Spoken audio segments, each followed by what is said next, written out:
Ciao a tutti, ben ritrovati, come state? Io tutto bene.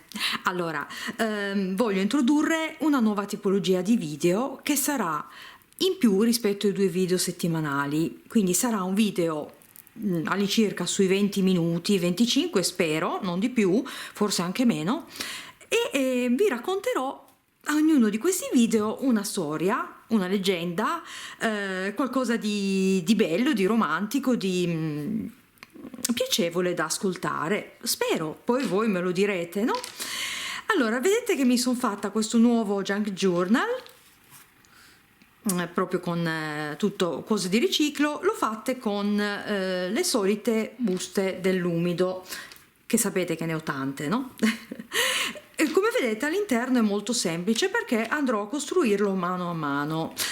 L'unica cosa che ho messo nelle cuciture sono queste due mezze perle fatte con la colla a caldo, semplicissimo. Poi ho scritto sopra storie perché appunto voglio, appunto lo scopo di questo Junk Journal sarà questo, sempre se l'esperimento vi piacerà. Ok, allora io direi di iniziare, se per voi va bene. La prima storia che vi porto è chiusa in questa bottiglia.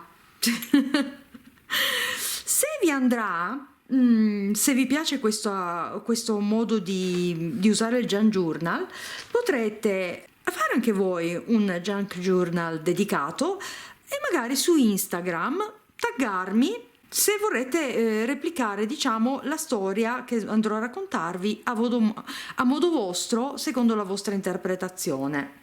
Se vi piace questa cosa possiamo giocare insieme, altrimenti non importa, potrete ascoltare me.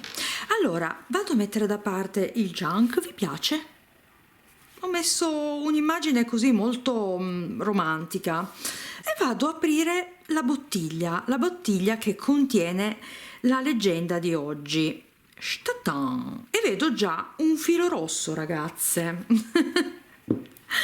Quindi vado a aprirla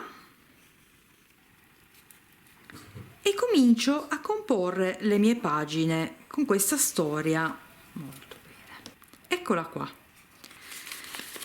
Una sorta di pergamena molto vecchia, chissà da dove arriva, chissà da dove arriva. Scritta molto in piccolo perché andrà semplicemente a fare da sfondo alla mia produzione, diciamo. Vado ancora un pochino a fare del background, perché sarà il background. Oggi sarà il background, altre volte potrò semplicemente attaccarla tra le pagine, tanto per farvi capire che non c'è uno schema fisso in questa cosa, no? Allora, la prima pagina andrò poi a fare qualcosa, andrò poi ad abbellirla perché voglio usare queste due pagine intere. Allora, diamo inizio alla nostra storia, se siete d'accordo. Oggi vi racconto la leggenda del filo rosso, Umnei no Akai Ito, che affonda le sue origini nella mitologia cinese, nel periodo della dinastia Tankao, dal 618 al 907 d.C. Questa è esistita comunque. La leggenda narra di come le anime gemelle siano unite da sempre da un sottilissimo filo rosso legato al mignolo della mano sinistra oppure alle caviglie, a seconda delle varie versioni.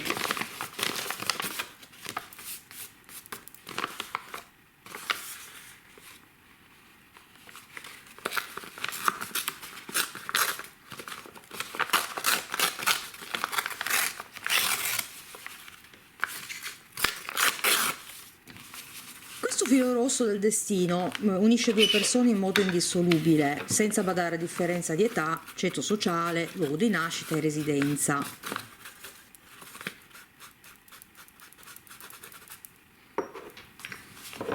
È un legame indistruttibile, forte e che non guarda in faccia niente a nessuno.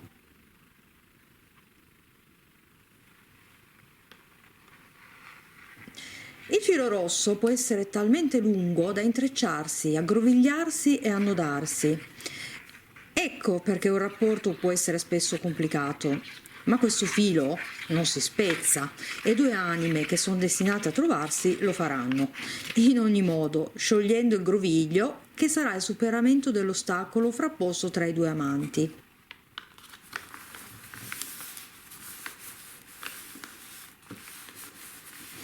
Questo legame sarà così autentico ed eterno. Ma lasciate che vi racconti i fatti, successi e tramandati di generazioni in generazioni da tempi così lontani. Wei era un ricco rampollo rimasto orfano in tenera età. Il suo più grande desiderio era perciò avere una famiglia tutta sua, ma per quanto lo desiderasse ardentemente, il fato sembrava remare contro e trovare la sua anima gemella una vana impresa. Un giorno Wei dovette recarsi nella città di Song per delle faccende. Il destino volle che incontrasse un tale che si offrì di presentargli la figlia del governatore locale. Wei sussultò incredulo e fu pervaso da una forte emozione. Si diceva di lei di quanto fosse bella e di carattere semplice e rispettoso, e lui non poteva volere di più. Si accordarono dunque per incontrarsi l'indomani mattina, così che il tale avesse il tempo di ottenere il benestare del governatore, giustamente. Quella notte Wei non riuscì a prendere sonno. Era in totale subbuglio, così decise di presentarsi in netto anticipo sul luogo accordato. Ovviamente non vi trovò il tale, era troppo presto, però notò un signore anziano con un libro in mano, un libro molto antico, e avvicinandosi riuscì a scorgere i caratteri sul libro che erano incomprensibili, mai visti prima. L'anziano, che vide l'espressione confusa di Wei, si affrettò a spiegargli che quel libro, ebbene sì, proveniva dall'aldilà. Naturalmente questo non schiarì per niente le idee del giovane, la sua espressione si fece ancora più gravosa. L'anziano gli spiegò che a quell'ora del mattino potevano girare soltanto quelli come lui, persone che vengono dall'altro mondo e che sono incaricati di prendersi cura degli uomini. Wei a quel punto si fece coraggio e gli chiese di cosa si occupasse esattamente, e l'uomo rispose di matrimoni, cogliendo lo sgomento del giovane. L'anziano addolcì lo sguardo sul ragazzo e questo ebbe il potere di rasserenarlo. Fu in quel momento che Wei decise di confidare all'uomo il suo cruccio e così gli spiegò cosa ci facesse lì, di come avesse cercato moglie da almeno 10 anni, del tale che il destino aveva messo sul suo cammino, e infine gli chiese se potesse dirgli se la figlia del governatore potesse davvero essere la sua promessa sposa. La pausa di tempo parve eterna a Wei, ma con un'espressione mesta l'uomo riprese la conversazione e gli spiegò che sua moglie in quel momento aveva soltanto 3 anni e avrebbe dovuto aspettare ancora altri 13 anni prima del loro matrimonio. Wei allibito notò in quel momento un grosso sacco accanto all'uomo che, seguendo il suo sguardo, capì ancora una volta le perplessità del giovane. Gli rispose che all'interno del sacco era riposto il filo rosso del destino per legare mariti e mogli, anche se lui non poteva vederlo, ma che era questo il modo che consentiva a due persone di essere legati per sempre e che tagliarlo era impossibile. A Wei parve di impazzire e iniziò a riempirlo di domande. Voleva sapere chi fosse la sua sposa. L'uomo allora cedette e gli disse che la bambina, proprio quella mattina, si sarebbe recata al mercato con la vecchia e cieca Chen, di non temere di far maturare i tempi e che lei gli avrebbe portato onore e ricchezza alla sua famiglia. Poi l'uomo si allontanò lasciandolo da solo coi suoi pensieri. Wei in quel momento sentì la rabbia esplodergli in ogni cellula del corpo. Pensò che non poteva esserci niente di vero, quella ragazzina non era degna di lui, e poi che 13 anni di attesa erano davvero troppi. Fu così che con 100 monete di rame convinse il suo servo ad uccidere la povera piccola. Il servo però al momento di compiere l'atto sbagliò mira e invece di trafiggerla al cuore la ferì sulla fronte. Credette comunque di averla uccisa. Passarono gli anni, Wei dimenticò quella storia e continuò a cercare moglie senza successo. Nel corso di questi anni aveva stretto amicizia col governatore di Shangzhou e questi un bel giorno gli offrì in sposa la sua figlia 17enne. Conobbe così la giovane, che portava sempre una fascia sulla fronte. Si innamorò della donna immediatamente e presto si sposarono.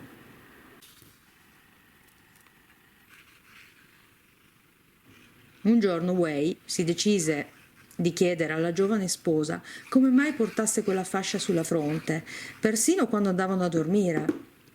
La giovane rispose tra le lacrime che in realtà era la nipote del governatore di Shangzhou. Suo papà era il governatore di Song, ma morì con sua mamma e suo fratello quando lei aveva soltanto 3 anni e fu cresciuta così dallo zio e dalla governante Chen. Un giorno, gli raccontò, un pazzo tentò di ucciderla mentre si trovava al mercato e questo le provocò una cicatrice laddove portava la fascia. Wei allora capì tutto e le confessò ogni cosa, sicuro di aver deluso per sempre l'amata moglie. Ma la giovane, altrettanto innamorata di Wei, lo accolse tra le sue braccia in segno di perdono.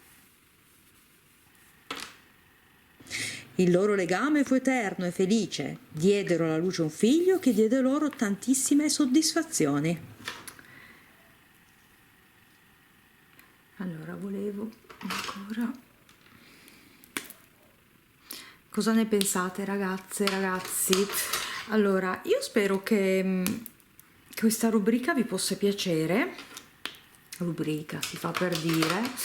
Io la trovo molto romantica e volevo sapere cosa ne pensate voi del destino, perché io a tratti ci credo, a tratti non ci credo. Penso che il destino si possa comunque un attimino fare, no? Tante cose ce le cerchiamo oppure non riusciamo a staccarcene, però secondo me il più è scritto. Cosa ne dite voi? Vorrei sapere la vostra posizione rispetto a chi sostiene, come questa storia ovviamente, che è tutto scritto, è tutto destinato. Il filo del destino, il filo rosso del destino non è altro che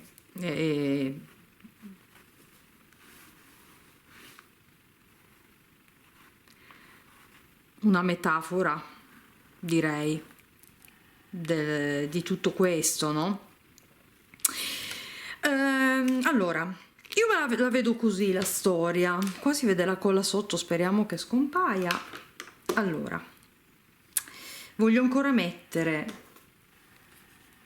questo, perché se no non c'è il titolo, perché quello che ho trovato nella bottiglia l'ho usato come background, quindi non c'è più. Dovrò, se vorrò ricordarmi di questa storia, dovrò guardare il video. Il filo rosso del destino.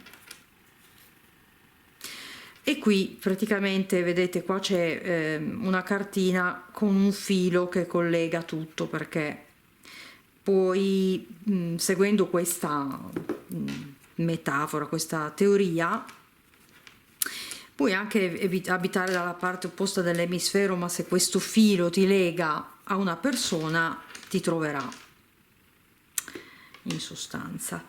Allora, adesso io volevo beccare il dito di quest'uomo, andare sulla grande muraglia, cercare di andare da questa donna col filo.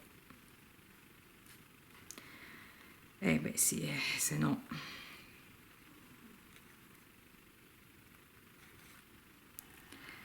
Allora, io mi sto divertendo tantissimo. È un modo anche un po' per usare il nostro Junk Journal amato, e fatemi sapere se lo farete, se vi è piaciuto, se trovate interessante la rubrica, questo nuovo genere di video.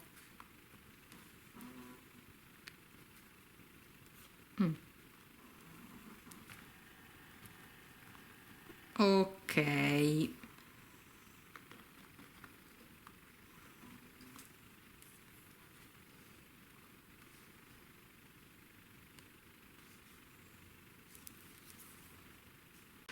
Anzi, andrei a segnare qua di rosso per mettere un po' in evidenza.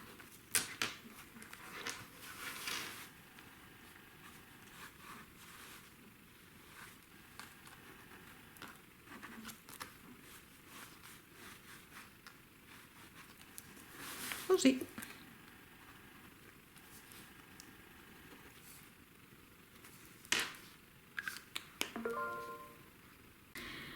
Allora, per queste pagine qua mi piace così, semplice, come al solito, ragazze e ragazzi.